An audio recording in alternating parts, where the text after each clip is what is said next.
কুলদীপ সেঙ্গারের জামিন ইস্যুতে এবার বিজেপিকে কটাক্ষ তৃণমূলের। শশী পাজার তীব্র মন্তব্য। উত্তরপ্রদেশের বিজেপি নেতা কুলদীপ সেঙ্গারের জামিন নিয়ে প্রশ্ন তুলেছে তৃণমূল কংগ্রেস। দলের মুখপাত্র শশী পাজা এই ঘটনাকে কেন্দ্র করে বিজেপির বিরুদ্ধে কড়া ভাষায় আক্রমণ শানিয়েছেন। শশী পাজার বক্তব্য, বিজেপির প্রকৃত লক্ষ্য বেটি পড়াও বেটি বাঁচাও নয়, বরং ধর্ষকদের বাঁচানো। তিনি অভিযোগ করেন, নারী নিরাপত্তা নিয়ে বিজেপি শুধু স্লোগান দেয়, বাস্তবে সেই স্লোগানের সঙ্গে তাদের কাজের কোনো মিল নেই।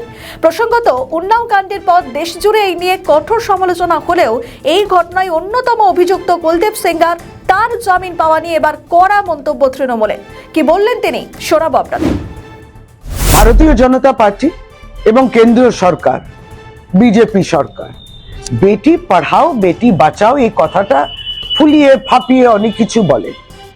আসলে কিন্তু বেটির সুরক্ষা হচ্ছে না, বেটিকে রক্ষা দেয়া হচ্ছে না।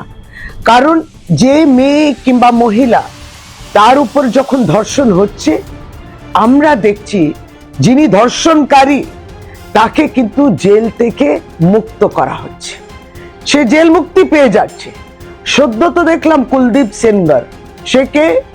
তিনি কিন্তু একজন নির্বাচিত ভারতীয় জনতা পার্টির বিধায়ক এবং এক সময় কয়েক বছর আগে মেয়েটি ছিল নাবালিকা, ধর্ষণ করেছিলেন এই ভারতীয় জনতা পার্টি এমএলএ।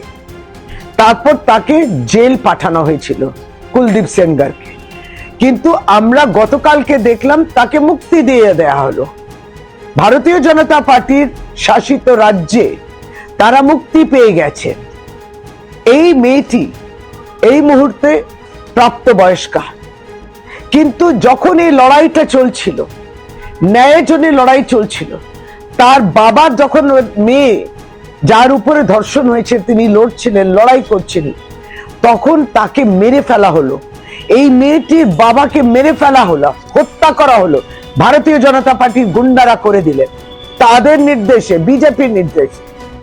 তারপরে এই মেয়েটি যখন তার মামিমাদের নিয়ে গাড়িতে যাচ্ছিলেন কোর্টের উদ্দেশ্যে কিংবা হাসপাতালের উদ্দেশ্যে, তখন সেই গাড়িটাকে অ্যাক্সিডেন্ট করানোর চেষ্টা, সেটাও আমরা দেখেছি।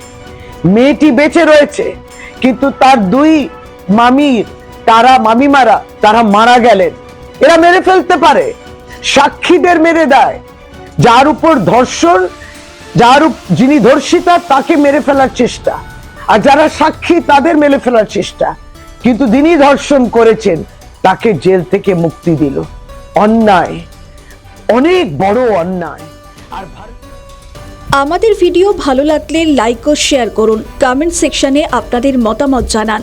আরও ভিডিও পেতে আমাদের চ্যানেলটিকে সাবস্ক্রাইব করুন এবং প্রতি মুহূর্তে খবরের আপডেট পেতে প্রেস করুন বেল আইকন।